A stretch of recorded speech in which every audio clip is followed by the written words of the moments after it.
i-boil mo lang ng 2 minutes ang clams. And then, i-ready mo ng pampalasang ito. Any kinds ng vegetables, pwede. Dan nyo lang mga nasa screen at ihanda ang lahat ng kailangan.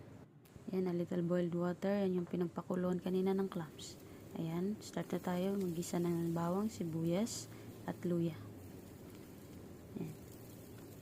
Antayin nyo lang na lumabas yung aroma at ilagay ang clams. Nilagyan ko yan ng patis guys, pero hindi na na-videohan. I mean, kinat ko kasi kaya hindi nakita sa video.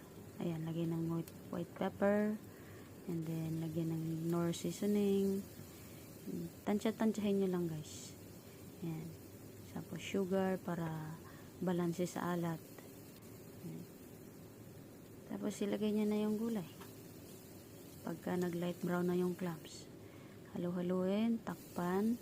Tinakpan ko lang yan ng mga 2 minutes. Tapos, nilagay ko yung siniparit kong water ng pinagpakuluan ng clams. Tapos nilagyan ko ng chicken powder.